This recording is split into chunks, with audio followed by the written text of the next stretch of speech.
महाभारत हुई अकड़ के कारण, रावण का सर्वनाश हुआ अकड़ के कारण, कंस बर्बाद हुआ अकड़ के कारण, लादेन की दुर्दशा बनी अकड़ के कारण। ध्यान रखना। और जीवन में जितनी भी हमने अच्छी अच्छी उपलब्धियां छोड़ी हैं वह अपने अहंकार के कारण छोड़ी हैं। ध्यान रखना। एक घर उजड़ता है तो अकड़ के कारण। वो दो आदमी आपस में कभी नहीं लड़ते, जब भी लड़ते हैं तो दो अहंकार आपस में लड़ा करते हैं। दो समाज आपस में नहीं लड़ती, उनका अहंकार लड़ा करता है। दो धर्म आपस में नहीं लड़ते, उनकी अकड़ लड़ा करती है। और हिंदू मुस्लिम कभी आपस में नहीं झगड़ते, उनके अहंकार आपस में झगड़ा करते हैं। 13 और 20 पंथ आपस में कभी नहीं लड़ते, उनकी अकड़ लड़ा करती है। ध्यान रखना। इसलिए मैं कह रहा हूँ झुक कर जियो, झुक कर जियो। हम तो वो हैं जिस पंथ में जाते हैं उसी पंथ में सम्मान पा जाते हैं। ध्यान रखिए। कोई 13 पंथी मंदिर में बुलाता है तो हम वहाँ भी सम्मान से जाते हैं। 20 पंथी बुलाता है वहाँ भी सम्मान से जाते हैं। श्वेतांबर बुलाए तो वहाँ भी सम्मान से जाते हैं। और तो और कोई गुरुद्वारे में बुलाए तो हम वहाँ भी सम्मान से जाते हैं। चर्च में बुलाए तो सम्मान से जाते हैं। और तो और मेरे भाई शिरडी के मंदिर में भी बुलाए तो हम सम्मान से वहाँ भी पहुँच जाया करते हैं। ये झुकने की कला है। अकड़ो मत, मुँह मत फेरो, अहंकार में मत जियो। विनय के विमान में बैठकर मोक्ष की यात्रा होती है, अहंकार की कार में बैठकर मोक्ष की यात्रा कभी नहीं हुआ करती है। विनय के विमान में बैठ क्या फर्क पड़ता है? किसी से झुक के मिल लिए तो बिगड़ता क्या है? अपना क्या जाता है? एक बात याद रखना, जो पहाड़ पर चढ़ता है ना, जो पहाड़ पर चढ़ता है वो झुकता है, और जो उतरता है वो अकड़ता है। ध्यान रखिए। झुकने वाला ही ऊंचाइयों पर पहुंचेगा, अकड़ने वाला कभी नहीं पहुंचता है। माता पिता के चरण छूते हो तो मत सोचना कि तुम उनका सम्मान कर रहे हो, हकीकत में तुम अपने आप का सम्मान कर रहे हो। जो माता पिता के चरण को इसमें तुम्हारा सम्मान है। सास ससुर के चरण छुओ तो सास ससुर का सम्मान नहीं, एक विनयवान बहू का सम्मान हुआ करता है। और अपनी समाज में बड़े बुजुर्गों के चरण छू लो तो मान उनका नहीं बढ़ता, मान अपना बढ़ जाता है, बहुमान अपना हो जाया करता है। जितना झुकोगे उतना दुनिया के दिलों में राज करोगे। एक बात याद रखना, कीमती से कीमती पायल, पायल जानते हैं क्या बोलते हैं? पायल ही बोलते हैं ना, ठीक है। पायल में ही सब घायल हैं, क्या कर सकते हैं। कितनी भी कीमती पायल हो, कितनी भी महंगी पायल हो, कितनी भी बड़ी और सुंदर और वजनदार पायल हो, लेकिन जब भी पहनी जाती है, पैरों में पहनी जाती है और 1 रुपये की छोटी सी बिंदी माथे पे लगाई जाती है, क्योंकि वो बिंदी बहुत छोटी हुआ करती है। बिंदी माथे पे चढ़ती है, पायल पैरों में जाती है। एक बार क्या हुआ, मैं मंदिर गया, राजा बाजार के मंदिर, शांतिनाथ भगवान के दर्शन करने। एक बहुत बड़ा सा घंटा वहाँ पर लगा हुआ है। मैंने क्या देखा, एक पुजारी पूजा कर रहा है, छोटी सी घंटी लिए हुए है। मैंने घंटे को देखा और घंटी को देखा, दोनों में संवाद चल रहा था। घंटा बोला, यार मुझे लटका के क्यों रखा जाता है, मुझे दरवाजे पर क्यों लटका देते हैं, और ये घंटी तू इतनी सी है, तू भगवान के पास क्यों जाया करती है, तू तो बहुत छोटी है। कभी हिंदू मंदिर, वैष्णव मंदिर में देखना, पुजारी जब आरती करता है तो घंटी भगवान के पास ले जाता है, और घंटा जो होता है बाहर लटका रहता है। पूछा कि घंटा तू क्यों बाहर लटका है, घंटी तू क्यों भगवान के पास है? विचार करिए। उसने भगवान से पूछा कि मैं तुमसे दूर क्यों खड़ा हूँ, ये तुम्हारे पास क्यों आती है? भगवान ने इतने ही कहा कि घंटा तू अकड़ में है इसलिए वहाँ लटका है, और ये छोटी है इसलिए मेरे पास आ जाया करती है। इसने अपने आप को छोटा बना लिया है। जो छोटा होगा वो भगवान के निकट होगा। एक बार इन उंगलियों में झगड़ा हो गया। कितनी उंगलियां हैं? 10 हैं? 8? ये तो अंगूठे हैं, ध्यान रखना। ये उंगली थोड़ी, इसको उंगली बोलते क्या महाराष्ट्र में? ये अंगूठा है ना। बड़ी मजे की बात है, जो अंगूठा है ना उसको कभी अंगूठी नहीं मिलती है। अंगूठा की पत्नी कौन होती है? अंगूठी रहती किसके साथ है? पड़ोसियों के साथ। ध्यान रखना। ये 4 अंगुलियां अंगूठी पहनती है, अंगूठा अंगूठा ही रह जाता है बेचारा। नहीं, कई लोग जबरदस्ती पहनते हैं, वो ढोलक बजाते हैं। ढोलक में तो यहाँ पहना जाता है ना। नहीं, मुझे बजाना नहीं आती है, तुम्हें अच्छे से आती है, बहुत अच्छे से बजाता है बेटा, तुम ढोलक बजाते हो, मैं समाज बजाता हूं, ध्यान रखिए। विचार करिए, श्रृंगार जो होता है वो इन उंगलियों का होता है, अंगूठे का श्रृंगार नहीं होता है, ध्यान रखना। अंगूठा तो ऐसे ही रहता है, क्यों रहता है? क्योंकि वो थोड़ा अकड़ के साइड साइड में चलता है, ध्यान रखना। ये चार तो आपस में मिल जाती, ये यहाँ नहीं जाना चाहता, वो साइड में भागता है, कट के भागता है, वो अकड़ में जीता है। एक बार उंगलियों में चर्चा चल रही थी, सबसे अच्छी उंगली, सबसे महान कौन है? अंगूठे ने कहा चलो हटो, कोई महान महान नहीं हो, मेरी वजह से तुम सुहागिन हो, ध्यान रखना है। यदि ये ना होगा तो इनको अंगूठियां कौन पहनाएगा? बोले मेरी वजह से। चारों उंगली ने कहा ज्यादा मत अकड़, कोई तेरी वजह से नहीं है, तू नहीं होगा तो भी अंगूठी हमारी हाथ में आएगी, ध्यान रखना। अंगूठे ने कहा तुम कुछ भी कर लो, मैं हूं तो दुनिया है। बोले क्यों? यदि मैं नहीं होऊंगा तो रजिस्ट्री किसी के नाम हो ही नहीं सकती है, ये जमीन जायदाद किसी को नहीं मिल सकती है, मेरे लगने से करोड़ों का मकान किसी और का हो जाया करता है, ध्यान रखिए। मैं सबसे महान हूँ, मेरे बिना कुछ नहीं हुआ करता है। यदि मैं ना रहूं तो कोई धनुर्धारी नहीं हो सकता है, और मैं ना रहूं तो तुम चार मिलके कोई सामान उठाना जरा, घर में जाके एक गिलास उठाना, अंगूठा हटाओ तो कैसे उठाओगे गिलास को? वो उठ ही नहीं सकता है। अंगूठे की बड़ी ताकत हुआ करती है, इसके बिना कोई कीमती सामान नहीं उठता है। अंगूठे ने कहा मुझसे बड़ा कोई नहीं। उसकी बाजू वाली तर्जनी ने कहा ज्यादा मत बोल रहे अंगूठे। बोले क्यों? बोले मैं जिस पे उठ गई तो तुझे कटने में ज्यादा देर नहीं लगेगी, ध्यान रखना है। मैं तो दूसरों पर मैं उठा करती हूँ, मेरे बिना कुछ नहीं हुआ करता है, मैं तर्जनी अंगुली हूँ, मेरा भी यदि मैं ना रही तो अंगूठा तू उठा के बता सामान, ध्यान रखना। अंगूठा बेचारा चुप हो गया। अब बाजू में बैठी बड़ी रानी पटरानी बड़ी उंगली बोली मैं काहे को चुप रहने वाली हूँ, मैं सबसे बड़ी हूँ, मुझसे बड़ा कोई नहीं हुआ करता है। पांचों उंगलियों में देखो मैं कैसा ताज पहन करके ऊपर खड़ी हुई हूँ, मुझसे बड़ा दुनिया में। ये आई फिर बाजू की अनामिका, बोले ज्यादा ज्ञान की बातें मत करो, मेरे बिना किसी का तिलक नहीं हुआ करता है, मेरे बिना किसी का सम्मान नहीं हुआ करता है, मैं हर शुभ कार्य में आगे रहती हूँ, मेरे जैसा जीवन कोई नहीं पा सकता है। चारों उंगलियां अपनी वार्ता कर रही थीं।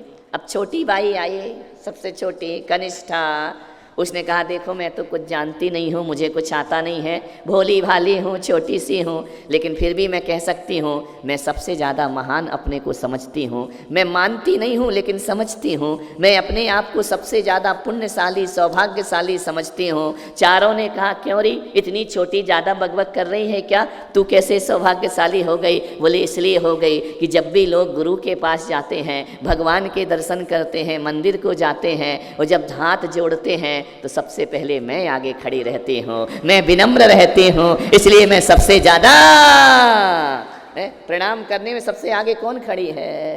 विचार करिए, सबसे आगे मैं खड़ी हूँ ना, मैं नमस्कार की मुद्रा में हूँ, मैं हमेशा झुककर जीती हूँ, इसलिए बड़ी लाडली हुआ करती हूँ। छोटी हूँ, काम कुछ नहीं करती, लेकिन लोगों के दिलों पर राज किया करती हूँ, ध्यान रखना। उंगली छोटी है, बड़ा प्यार पाती है सबका, छोटी सी है ना, ज़्यादा काम नहीं करवाते उससे, वो तो थोड़ा बहुत हाथ लगा दे तो लगा दे, ध्यान रखना, नहीं तो उसकी कोई ज़रूरत नहीं है। छोटे बनो, छोटे बनने में जीवन में बहुत कुछ मिला करता है। ज़्यादा बड़े मत बनो, बड़े बड़ाई ना करें, बड़े ना बोलें बोल, और हीरा मुख से ना कहे लाख हमारा मोल, ध्यान रखना। मालूम है ना, जो हल्के बर्तन होते हैं उनमें आवाज़ ज़्यादा होती है, भरे हुए बर्तन आवाज़ नहीं किया करते हैं। जो नदी नाले होते हैं ना, बरसात में उछलने लगते हैं, इनकी औकात 4 दिन की है, ध्यान रखना। जो समुंदर होता है ना, वो कभी आपे से बाहर नहीं जाया करता है, ध्यान रखना, वो अपनी सीमा में रहा करता है। एक बात याद रखना, जो हल्के होते हैं वो आवाज़ ज़्यादा करते हैं, जो भारी होते हैं वो चुप रहते हैं, जिनकी कीमत कम होती है वो ज़्यादा चिल्लाते हैं, और जिनकी कीमत ज़्यादा होती है वो शांत रहते हैं। कभी विचार करना, सिक्के आवाज़ करते हैं, नोट चुपचाप रहा करते हैं, ध्यान रखना। सिक्कों में खनखनाहट होती है, और 2000 का नोट लाखों रुपए भी रखो तो आवाज़ नहीं आती है, कहाँ से कहाँ चला जाता है पता ही नहीं चलता है, लेकिन सिक्के बड़े आवाज़ करते हैं, ध्यान रखना। जो खानदानी अमीर होते हैं ना, वो झुक करके रहते हैं, और जो 4 दिन में अमीर बन जाते हैं वो ज़्यादा उछला करते हैं, ध्यान रखना। वो ऐसा सोचते कि हमसे बड़ा दुनिया में कोई और है। ये जितना बड़कपन दिखाओगे ना, उतना हल्कापन प्रदर्शित होते चला जाता है। अमीर तो अमीर हुआ करते, दिल से अमीर, मान्य। एक बार अयोध्या में श्री राम का दरबार लगा था। दरबार लगा है, राम सीता सहित विराजमान है, लक्ष्मण साइड में खड़े हैं, हनुमान पधारे और जैसे ही हनुमान आए उन्होंने अपना शीश राम के चरणों में रख दिया। एक बात याद रखना, जैसे ही हनुमान ने शीश रखा, राम ने अपना आशीष उसके सिर पर धर दिया। ध्यान रखना, शीश झुकेगा आशीष जरूर मिलेगा, ध्यान रखना। और शीश नहीं झुकेगा तो आशीष नहीं मिलेगा। राम और रावण में इतना ही अंतर था, रावण के पास 10 शीश थे, लेकिन एक भी शीश किसी के आशीष के काबिल ना हुआ। और राम के पास एक शीश था, वह वशिष्ठ के आशीष के काबिल हो जाया करता है, सारी दुनिया में शीर्षस्थ हो जाया करता है। अपने शीश को शीश रहने दो, इसे काशी फल मत बनाओ। क्या बोलते हो तुम लोग? भोपला है ना? थोड़ी थोड़ी आ रही है मराठी, हड़ू हड़ू आ रही है, आ रही है। वैसा मत बनाओ कि किसी के आशीष के काबिल ना रहे। अपने शीश पर गुरु का आशीष जरूर रखवाइए। अभागे हैं वो लोग जिनके शीश पर गुरुओं का आशीर्वाद नहीं हुआ करता है, ध्यान रखिए। कुछ लोग ऐसे ही होते हैं, मर के सांप बन के बैठते हैं, फिर कुंडली मार के कुछ नहीं मिलता उनको, कुछ नहीं। अरे मरने की बात तो छोड़ो, जीते जी सांप बने बैठे हैं। बेटे को नहीं देना, बहू को नहीं देना, उसको नहीं देना। धत्तरे की जिंदगी, किसके पीछे जिंदगी लगाती है? सोचना है। अपने ही घर में जो नहीं दे सकता, वो मक्खी चूस समाज में क्या देगा? विचार सोचिए आप, कहां जोड़ करके ले जाएगा? भगवान को भजता है, पूजा करता है। ओ भगवान को भजने वाले, क्या भगवान को जाना है? दीन दुखी निविलों बिकलों में, क्या उसको पहचाना है? क्या उसको पहचाना है? राम सुमरता रहम करे ना, फिर कैसे सुख पाएगा? कृष्ण को भजता कर्म करे ना, भव भव गोते खाएगा। विचार करिए आप, कर्म करो कुछ अच्छी, लीन पर उपकार सो। जो दौलत है परोपकार में लगाओ। जितना भी कमाया है अपनी आजीविका को चलाओ, अपने बच्चों को पढ़ाओ लिखाओ, योग्य बनाओ। उसके बाद जो बचता है उसे परोपकार में खर्च कर देना चाहिए। ध्यान नहीं करते हैं, पड़ा पड़ा मर रहा और हाय हाय। मुल्ला नसरुद्दीन अस्पताल में डला है, बाटल लगी है, नर्स खड़ी है इंजेक्शन पर इंजेक्शन। मुल्ला ने आवाज दी, मेरी बेगम कहां है? बेगम बोली, हुजूर यहीं खड़ी हूं। मेरा बड़ा बेटा कहां है? यहीं खड़ा हूं। छोटा कहां है? बोले यहीं दाएं तरफ खड़ा हूं। मंझला बेटा कहां है? सिरहाने खड़ा हूं। मुल्ला ने निकाली बॉटल की सिरिंज, बोले पागलो, सब यहीं हो तो दुकान पे कौन पड़ा है? ध्यान रखो, मेरी चिंता मत करो, मैं तो मर जाऊंगा, जाओ दुकान खोलो जाकर के। पड़ा पड़ा मर रहा और हाय हाय। मुल्ला ने डॉक्टर से कहा, डॉक्टर साहब एक बात बताओ, मैं मर गया तो कितना खर्च आएगा? डॉक्टर ने कहा, यार तुम मरना खर्चे की पड़ी है। बोले यदि मैं ठीक हो गया तो कितना पैसा लगेगा?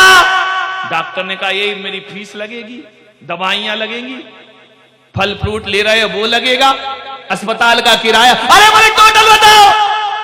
अब बोले टोटल के, अब तू कितने दिन नहीं मरता? बोले नहीं, हफ्ता भर में जिया तो क्या मतलब है? बोले यही 1,50,000 तो लगी जाएंगे। बोले 1,50,000 नहीं, पक्का बताओ 1,00,000 या 50? गरम पाल। बोले 1,00,000 रुपए। बोले 1,00,000। और बोले डॉक्टर यदि मैं मर गया तो कितना खर्च आएगा? बोले मर गए तो क्या आएगा, 100-200 रुपए के पास आएंगे, सस्ता सा कोई कफन डाल देंगे तेरे ऊपर, और ज्यादा से ज्यादा 1,000-500 रुपए की लकड़ियां। बोले और क्या खर्च? बोले बस 2-3 हजार। मुल्ला ने कहा भाड़ में जाए वो ठीक होना, मरना फायदे में है, मुझे मार डालो, क्योंकि जीने में तो बहुत खर्चे हैं, मरने में फायदे हैं। वाह रे कृपण कंजूस आदमी मक्खी चूस। ये मक्खी चूसों की हालत